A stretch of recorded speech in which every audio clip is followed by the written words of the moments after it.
Bienvenue à toutes dans le podcast révolutionnaire Minceur. Ici, on aborde tous les sujets, les méthodes, les astuces possibles et inimaginables pour vous aider à déstocker graisse, eau, les kilos émotionnels. En bref, tous les outils possibles pour vous permettre de vous réconcilier enfin avec votre corps, ce précieux. Bonjour à tous, bienvenue dans ce nouvel épisode. J'accueille Valentine, ma copine belge, ma copine entrepreneur, multi-entrepreneur même, que j'ai l'honneur d'interviewer aujourd'hui. On va parler de marque, de comment en fait finalement et pourquoi déposer sa marque, pourquoi est-ce qu'il faut faire ça ou pas faire ça. On va parler de tout ça ensemble, mais d'abord je vais te laisser te présenter, Valentine, parce que je pense que tu vas le faire bien mieux que moi. On va comprendre tout de suite ce pourquoi et c'est quoi ta mission et ton grand pourquoi et pourquoi tu fais ce que tu fais. Yes, ben écoute, merci pour l'invitation, Marine, ça me fait trop plaisir. Donc, moi, c'est Valentine, je suis entrepreneur et depuis que j'ai l'âge de 13 ans, en fait, moi, je suis passionnée par la création de contenu sur le web et même la création de business sur le web, même si je me rendais pas compte à l'époque que je créais déjà des business sur Internet. Et voilà, j'ai toujours aimé ça, créer des sites pour partager ma passion, partager les choses que je connaissais. Inutile de dire qu'au début des années 2000, je ne voyais pas du tout en faire un métier, mais les choses sont bien faites et je suis née à la bonne époque. Et donc aujourd'hui, voilà, je suis 100% entrepreneur en ligne. J'ai fondé plusieurs activités. Il y a notamment Self-Made Business, qui est un média et une plateforme d'éducation pour justement les entrepreneurs qui veulent créer leur business en ligne. Donc concrètement, j'explique tout ce que j'ai fait avant. Et j'ai également fondé Prêt-à-Poster, qui est une boutique de templates pour les réseaux sociaux, parce qu'on sait que ça peut prendre beaucoup de temps de créer des chouettes posts sur Instagram. Et là, la promesse, c'est vraiment de créer des super posts en 5 minutes. Et je peux déjà te le dire, hein, en avant-première, t'es la première à qui tu le dis, parce que là, je lance quelque chose de nouveau pour cet été. Moi, je suis passionnée de mode et j'avais très envie de faire quelque chose dans la Mais ça mode. se sentait là dans tes posts, ça se sentait de ouf. Qu'est-ce qui se passe? Ah ouais, ouais, ouais. Et surtout, j'avais envie, on en parlera avec les marques et le positionnement, mais j'avais envie vraiment de sortir du côté mentor business, coach business. Et je me suis dit, en fait, il faut que je lance un projet qui n'a rien à voir, en fait, avec la création d'activités. Et c'est pour ça qu'il y a Cahier Minimaliste qui arrive, qui va être vraiment une ressource pour se créer la garde-robe minimaliste la plus efficace et timeless possible. Parce que moi, j'aime les choses simples dans la vie, en fait, dans tout et également dans la garde-robe. Tu vois, les bons Ouais, basiques, ouais, c'est ouais, ça. ouais. Et voilà, et en fait, j'adore et je passe ma vie sur Pinterest à chercher des idées de tenue et je me suis dit qu'en fait, il y avait moyen d'en faire une chouette activité en ligne également et Et même voilà. d'un point de vue écologique, enfin, je trouve que c'est l'avenir. Enfin, moi, je te Oui. montrerai ma garde-robe. C'est bon, on en reparlera, mais Voilà, on va partir sur le sujet. mais bon, très intéressant. Bravo pour ton nouveau projet. Merci. Donc, vous voyez, Valentine, c'est une multipotentielle. Vous captez déjà son énergie. C'est la meuf qui a 10 000 idées à la minute et qui te lance des nouveaux business en un claquement de doigts. J'adore, j'adore. Merci beaucoup. Alors, Valentine, pourquoi créer sa propre marque? Dis-nous. Alors, très bonne question pour vous. Déjà, je pense que la première chose à se poser, c'est comment est-ce qu'on veut se positionner. Moi, c'est ce que je propose toujours comme question à mes clientes. Je leur dis, est-ce que tu veux être plutôt vu comme, par exemple, Tony Robbins, le coach star Tony Robbins, ou est-ce que tu as plutôt envie d'être vu comme, par exemple, Steve Jobs, qui est le fondateur d'Apple, qui a créé Mhm. une marque forte? Parce qu'en fait, ils n'ont pas du tout le même positionnement. Certes, Steve Jobs avait un personal branding de fou, et en fait, les deux fonctionnent ensemble. Mais ça reste différent. Tony Robbins, coach, il est connu pour son expertise, pour son métier.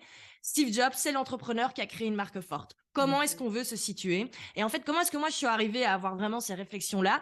C'est parce que ça fait un petit bout de temps que je suis sur le web, que je donne des conseils sur le web, et je n'aimais pas du tout mon positionnement de coach, de mentor, etc. C'était pas du tout ce que j'avais envie de faire. Moi, depuis que je suis tout petite, en fait, j'ai envie de créer des marques de vêtements, enfin voilà. Et je me Mhm. suis vraiment posé la question, comment est-ce que je peux transformer mon activité qui est au final de l'éducation, qui est certes de la transmission d'expertise, mais sans que ce soit moi au centre de tout. Et c'est pour ça que vraiment que j'ai fait en sorte de créer des marques qui étaient à part de moi pour pouvoir déjà, moi au niveau du positionnement, me sentir plus alignée et plus épanouie. Donc je pense que c'est déjà la première question, c'est de se poser en fait, Mhm. quelle est ma vision sur le long terme? Qu'est-ce qu'en fait j'ai envie de créer? Qu'est-ce que j'ai envie de faire? Et il n'y a pas une meilleure réponse que l'autre, mais chaque personne est différente et c'est important de savoir déjà ce qu'on veut faire. Voilà, donc déjà d'apprendre à se connaître, d'apprendre à savoir où est-ce qu'on a envie de placer notre énergie, parce que autant il y a des gens qui réussissent très bien sans se montrer sur les réseaux, sans parler d'eux jamais, sans montrer que ni en vidéo, ni en photo, ni rien, ils montrent pas leur face. Et pourtant, ils réussissent quand même.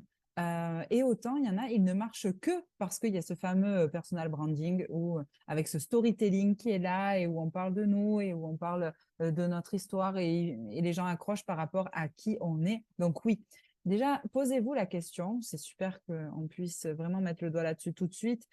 Qu'est-ce que je veux? C'est quoi mon énergie? Est-ce que c'est OK pour moi de me mettre en avant, si on peut dire ça comme ça, ou est-ce que j'ai envie de faire comme toi, Valentine, plutôt créer quelque chose qui puisse vivre dans le temps sans moi, finalement? Ouais. Mhm. Et c'est beaucoup, je me retrouve toujours un peu le cul entre deux chaises, moi, personnellement, par rapport à ça. Parce que pour celles et ceux qui m'écoutent et qui me connaissent, ils le savent,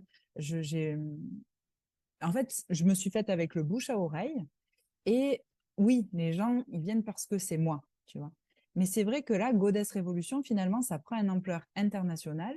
Et du coup, ils viennent plus pour moi, ceux des autres pays. Donc, c'est génial. Et en fait, Mhm. moi, si tu veux, ça m'enlève finalement comme une charge Oui. parce que j'ai pas besoin de me rendre visible parce que c'est l'outil qui est mis en avant. Donc, je suis en train d'expérimenter un peu ces deux facettes dont tu parles. Donc, c'est super Mhm. intéressant. Euh, Est-ce Et que ça... on Dis-moi, peut pardon. totalement jouer sur les deux, en fait. Ouais, ben Tu vois, oui. ça veut pas dire qu'on doit complètement disparaître et ça y est, on n'existe plus. Et en fait, on peut totalement s'amuser à jouer avec son personal branding. Et moi, ce que j'aime, c'est que du coup, justement, on n'est pas obligé de rester un petit peu dans la niche par rapport à son activité parce que nous ne sommes pas que Mhm. notre business au final. Et ensuite, on a la marque. Et comme tu le dis si bien, ça permet, je trouve, moi, de faire une vraie distanciation entre le business et la personne qu'on est. Et ça, Mhm. c'est très important, je trouve, pour le mental des entrepreneurs. C'est clair. Et en fait, quand on est entrepreneur, et c'est pour ça qu'on fait la vision, aussi dans l'académie, on se projette, on fait la vision vivide, comme on a vu nous aussi dans le Mhm. mastermind. Et en fait, c'est ultra important parce il faut savoir se projeter pour devenir aussi une entreprise Oui. pérenne, je pense. D'accord? Donc, ce principe de marque et de création de marque, justement, c'est ma deuxième question pour toi. Parce que souvent, les filles, quand elles arrivent et qu'elles sont entrepreneurs débutants ou qu'elles ont envie de créer leur propre protocole, qu'elles ont envie de créer leur propre institut Mhm. ou tu vois, enfin, peu importe, euh, j'ai cette question qui revient souvent. Est-ce que la marque, il faut la créer tout de suite? Est-ce qu'il faut avoir le logo tout de suite? Est-ce qu'il faut avoir les couleurs tout de suite? Enfin, tu vois, le personal branding affirmé directement?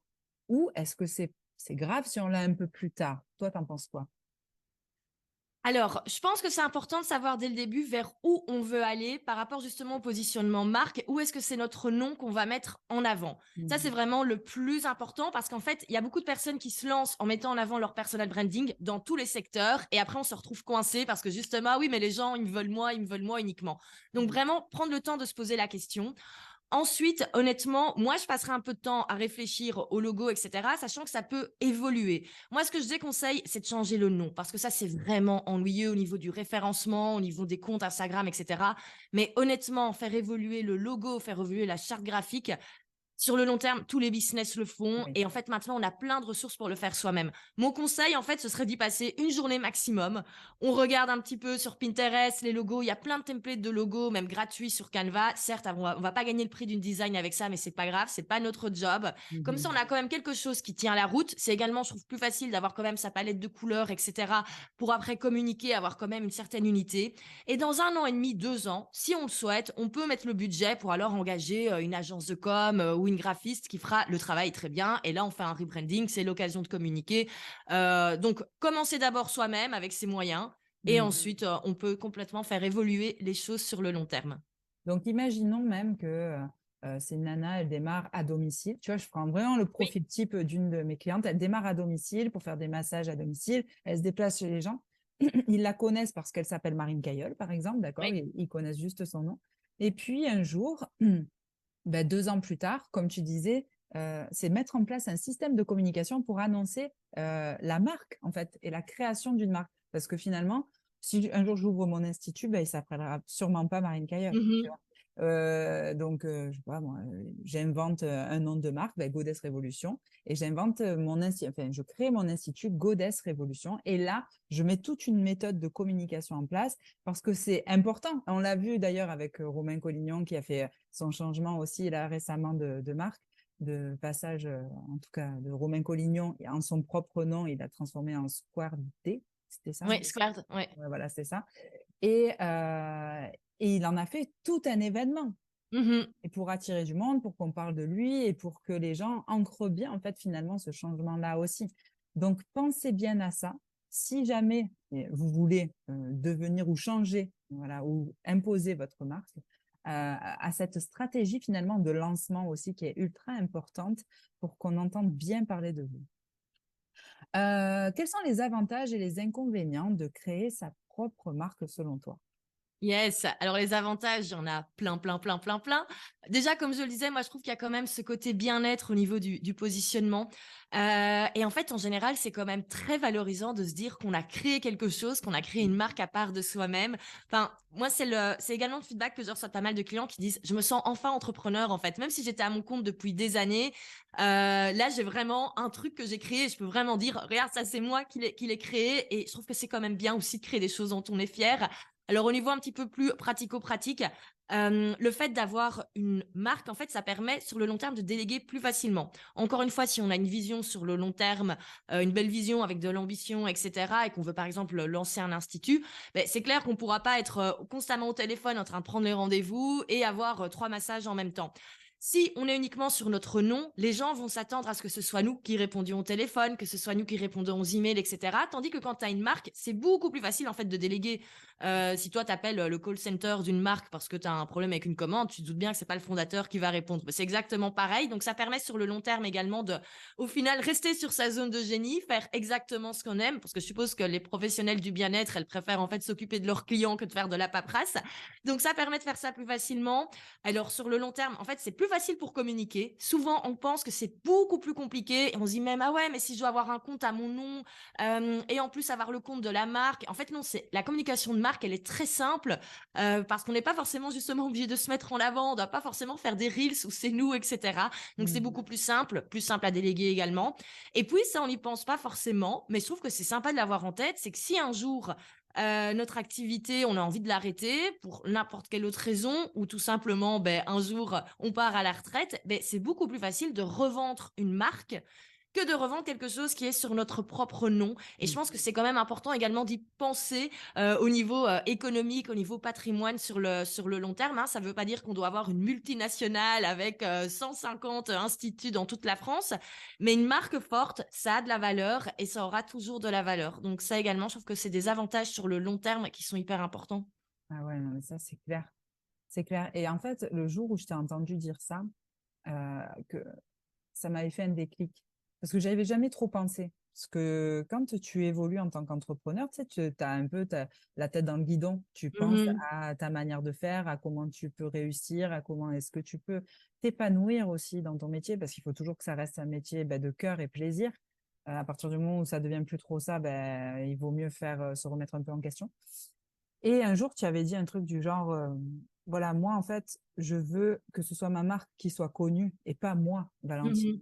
Et je m'étais dit, mais oui, clairement, en fait, évidemment que c'est Marine Cailleul qui est à la tête et qui pense les protocoles et qui crée les programmes, etc. Mais moi aussi, je préfère largement que ce soit Goddess Révolution. Et c'est pour ça que là, ce qui se passe en ce moment pour moi, je trouve ça génial et c'est pile poil dans ma vision. Et ce que tu viens de dire, c'est que si un jour je veux déléguer, je veux m'associer ou je veux revendre, je sais que ce sera ma marque qui sera mise en avant et pas moi. Parce que, après, ça, encore une fois, comme tu l'as très bien dit dès le départ, ça dépend des personnalités, ça dépend de l'énergie que tu veux mettre. Mais si vous ne vous projetez pas dans le futur à minima, très difficile en fait finalement de faire des choix. Et quand on ne se projette pas, quand on n'a pas de plan ni de structure dans le futur, c'est très difficile de passer à l'action, je trouve aussi. Et donc, on rentre dans ce processus un peu de procrastination qu'on connaît un peu tous. Hein. C'est pas parce que nous, on est entrepreneurs de peut-être Valentine depuis un peu plus longtemps, mais que non, le processus de procrastination, je pense qu'on le touche du doigt, je sais pas toi, mais Oui. moi, quand même assez régulièrement aussi. Donc, c'est pour ça, vraiment planifier, structurer, organisez-vous et voyez ce que vous voulez vivre sur du long terme. C'est ultra important. Donc, justement, je vais parler de comment créer sa marque en France parce que toi, tu es en Belgique. Alors, peut-être que ça serait intéressant que tu le dises toi aussi. Peut-être que c'est différent parce que je suis sûre qu'il y a aussi des auditeurs belges qui nous écoutent puisqu'il y a des praticiennes belges et des formatrices belges aussi. Donc, en France, on a l'INPI.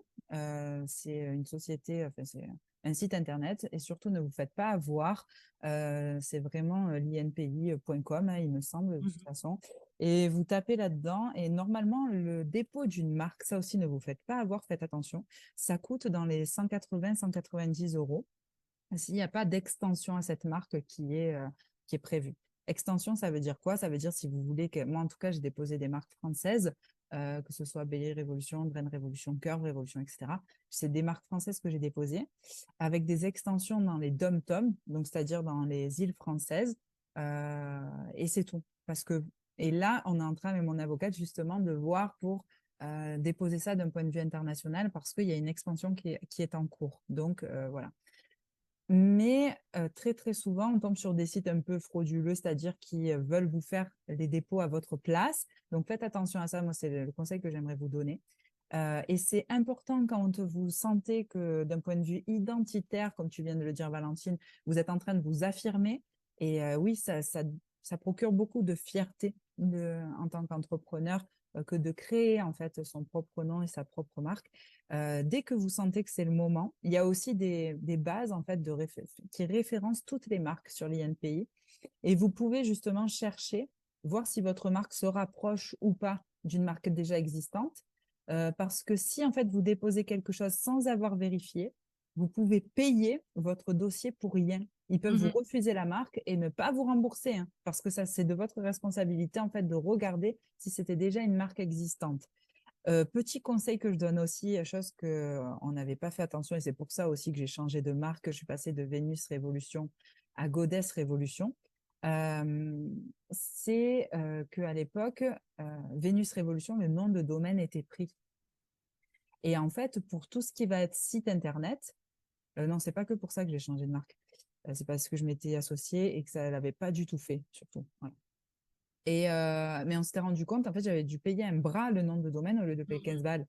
Et c'est important, en fait, de regarder le nom de sa marque. Si vous avez pour projet de faire un site internet, chose qui n'est pas obligatoire, mais c'est important de regarder si elle est disponible en termes de nom de domaine. Parce que sinon, c'est un peu bête de s'appeler Goddess Révolution et d'avoir un site Belly Révolution. Enfin, c'est pas très cohérent, d'accord? Même si, bon, on sent que c'est toujours dans la même marque, mais voilà. Donc voilà pour comment ça se passe en France. Je sais pas si c'est différent en Belgique ou. Oui, bah, je vais t'expliquer parce que nous, on n'a pas du tout la même culture en finale du dépôt de Ouais. marque. Et alors, juste pour compléter, tu disais le nom de domaine. Mm. Même si on n'a pas projet de faire un site internet tout de suite, moi, je conseille quand même toujours d'acheter le .com et le .fr. Ça coûte 10 euros par an et au moins, c'est là de côté et personne ne va nous le prendre parce qu'en fait, il y a aussi des petits malins qui parfois remarquent. Il y a Exact. des marques qui vont acheter le nom de domaine et après qui vont dire OK, c'est 3 000 euros si tu veux récupérer ton nom de Eh domaine. oui. Et également créer ses comptes sur les réseaux sociaux. Ça, on n'a pas forcément non plus directement le réflexe, mais créer par exemple sur Instagram le compte Goddess Revolution, mais également sur TikTok, sur Pinterest, même si on ne compte pas les utiliser, au moins c'est là, c'est sécurisé. En plus, les réseaux sociaux, ça coûte 0 euros, donc autant le faire. Et moi, si tu savais le nombre de comptes Instagram que j'ai, et même le nombre de noms de domaine, parce que parfois j'ai des idées et je me dis, OK, un jour je vais le lancer. Je sais Ouais. pas quand, mais j'ai pas envie que le nom me soit volé entre guillemets. Et donc j'ai plein de comptes Instagram réservés et voilà. T'as Euh, bien fait de le dire, franchement, parce que exactement, nous aussi, on a acheté tout, Drain Révolution, Belly Révolution, nom de oui. domaine, on a tout acheté aussi. Et c'est une sécurité, c'est clair, c'est Exactement. clair, c'est clair. Exactement. Alors du coup, en Belgique, il faut savoir qu'on n'a pas du tout la même culture au niveau du dépôt de marque. C'est assez drôle. En fait, il y a quasi personne qui dépose sa marque en Belgique. C'est beaucoup plus compliqué. On n'a pas un site tout simple, tout beau comme l'INPI. Mais par contre, pour mes compatriotes belges, moi, je les invite vraiment à contacter des avocats fiscalistes qui sont spécialisés dans les droits d'auteur, parce qu'on a quand même en Belgique des avantages fiscaux très intéressants quand on vend des produits par rapport à une marque, à une méthodologie qu'on a créée. Donc moi, par exemple, mon business model principal, c'est les formations en ligne. Donc complètement, c'est moi, c'est ma voix, c'est moi qui l'ai créé. Et on a accès à un régime fiscal assez intéressant. Donc voilà, donc si on peut créer des chouettes choses et pouvoir à la fin de l'année se verser tout simplement un salaire en plus parce qu'on a créé quelque chose de beau, eh ben autant en profiter. Ah, mais Donc c'est voilà, cool. ça c'est la petite astuce en Belgique et c'est pas que pour les formations, les photographes, etc. Dès qu'on crée quelque chose de nous-mêmes, on peut avoir accès à ce régime-là, mais à voir avec un avocat parce que c'est du cas par cas. Donc Mhm, mhm. Putain, c'est génial ça, hein. ah Vivre en oui. Belgique, c'est vraiment pas mal. Est-ce que toi, tu donneras encore un ultime conseil vis-à-vis de ça? Comment créer sa marque? Comment vendre aussi peut-être sa marque? Est-ce que tu as des tips et des astuces par rapport à un lancement? T'en as pensé quoi justement, toi, du lancement de Romain? Euh, comment en fait signifier au monde qu'on a déposé notre marque? Voilà. Alors, moi, ce que je ferais, c'est que en fait, il faut pas hésiter à teaser et à parler de son projet. Ça, c'est vraiment un conseil qu'on peut donner parce que souvent, on a peur qu'on nous vole l'idée, on a peur de ceci, on a peur de cela. Et en fait, ça fait déjà partie de la communication quand on va lancer quelque chose de nouveau. Et même si c'est pas forcément une marque, imaginons quelqu'un va lancer un nouveau service, un nouveau type de massage. Ben, au lieu du jour au lendemain de dire tadam, c'est là, c'est sur le site, vous pouvez réserver, mais juste en parler pendant des semaines et des semaines. Si on teste auprès de clients un petit peu cobés, entre guillemets, le nouveau massage, le nouveau protocole, mais en parler, le montrer, tout ça, en fait, c'est du teasing très, très naturel. Pourquoi est-ce que certains films, on a des bandes annonces 6 mois, un an avant? C'est pour donner envie. C'est pareil, il faut vraiment pas hésiter. De toute façon, personne va vous piquer votre idée, vous êtes unique. Donc voilà, faut pas hésiter. Et ensuite, effectivement, avoir un vrai calendrier de lancement. Moi, je conseille toujours quand même un mois avant à commencer à vraiment en parler avec un décompte, à dire que quelque chose va arriver. Après, effectivement, si on ouvre un lieu physique, là, c'est l'idéal, c'est carrément faire une petite soirée d'ouverture dans le Mhm. lieu, inviter un maximum de personnes, des anciens clients, des partenaires, etc., pour avoir également des choses à partager, pour montrer qu'il y avait des personnes qui étaient intéressées. Si on n'a pas un lieu physique, rien n'empêche. On peut, comme on l'avait vu avec l'exemple de Romain, Mhm. louer un chouette endroit, privatiser un chouette bar et inviter tous les clients pour vraiment en faire un événement vraiment à part entière qui est là pour vraiment dire, les gars, là, on fait les choses sérieusement. Et donc, pendant une période d'un mois, avoir vraiment une période de teasing où on commence à donner des éléments, on peut faire deviner le nom, on peut faire des jeux, on peut peut-être dévoiler déjà une couleur de la charte graphique, ce genre de choses. Éventuellement, pourquoi pas aussi faire un concours en ligne pour pouvoir Mhm. faire gagner quelque chose également. Ça permet aux gens de partager. Tout ça, ça permet de le diffuser. Et puis, le gros événement. Et ensuite, bien être OK avec le fait que si on a communiqué avec son nom pendant des semaines, des mois, des années, qu'il va falloir un petit temps d'adaptation pour le public. Ça, c'est normal. Dès qu'il y a des changements, ça prend du temps. Et donc, se dire qu'il y aura une phase de 1 à 3 mois où il va falloir encore communiquer, même si nous, on n'a plus envie de, par exemple, communiquer sur notre compte à nous par Ouais. rapport au business, mais se dire il y a quand même une petite période où il va falloir faire Mhm. la transition. Parce qu'imaginons, si on crée un nouveau compte Instagram pour la marque, il va falloir que tous les gens qui nous suivaient aillent également suivre le compte de la marque. Et donc, vraiment faire du relais comme ça pendant 1 à 3 mois. Et ensuite, vraiment bien installer la communication de marque. Et toi, tu as prévu quoi du coup avec ton nouveau lancement là, en termes de communication? Alors, moi, de manière générale, j'avoue que je déteste les lancements. Je sais, c'est pas bien. Autant j'adore enseigner comment les faire, mais pour moi, parce qu'en fait, je suis nulle en organisation, je sais comment expliquer, mais le faire moi-même, c'est un peu faites ce que je dis, mais pas ce que je fais. Et en fait, moi, j'ai tellement une vision sur le long terme Eh oui. qu'en fait, je me base plutôt sur OK. En fait, moi, je fais pas spécialement des gros événements en lancement. Et en fait, ça montre aussi qu'il y a moyen de faire autre chose. Donc, c'est pas mal comme exemple. Plutôt en mode coucou, c'est là. Mais je vais plutôt me dire sur le long terme, ça va se faire au final. Mais là, quand même, je me suis dit, donc ça va ouvrir mi-juin. Et l'idée, c'est commencer à teaser 10 jours avant. Surtout qu'en fait, moi, j'ai plein d'idées, j'en parle toujours. Et tout le monde est convaincu que je vais lancer autre chose.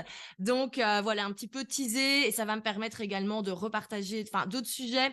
Et voilà, ouvrir le compte, faire un petit décompte. Et voilà. Mais là, je le fais vraiment en mode tout simple. Parce qu'également, c'est vraiment, pour moi, là, pour le coup, c'est un petit projet en plus, entre guillemets. D'accord, Il ok. n'est pas non plus le truc principal. Ouais, au centre Je le où tu fais. vas mettre toute Ouais, ton énergie, d'accord. exactement. Et faire grandir la communauté. Et là où vraiment il y aura plutôt alors un truc un peu plus lancement, Mm. parce que l'idée au niveau du business model, ça va être plutôt de vendre des petits guides entre 10 et 50 euros. Je vais vraiment rester sur du petit produit, viser sur la communauté, et là plutôt, alors en fin août, début septembre, à la rentrée, quand on pense à sa garde-robe de la rentrée, là, faire un vrai gros lancement. Donc voilà. Génial. Bon, merci en tout cas, Valentine, pour tous ces partages. Toi qui es, enfin, en tout cas, à mon sens, qui était la pro de comment se positionner par rapport à ça, par rapport à cette création de marque. Merci beaucoup pour tout. Si tu veux nous dire un dernier mot, et puis on se dit au revoir et à tout vite. Yes, un grand merci. Et n'ayez pas peur de voir grand au niveau de votre vision. Ouais, C'est allez-y, possible. soyez pas modeste. C'est bon. Exactement, let's go. Merci Valentine. Vous retrouvez toutes les infos de Valentine, Instagram, et puis si tu veux nous donner d'autres infos, d'autres liens, je les mettrai sous cet épisode que vous retrouvez donc le podcast Minceur et sur la Cœur Révolution Academy aussi. Gros bisous. Merci beaucoup.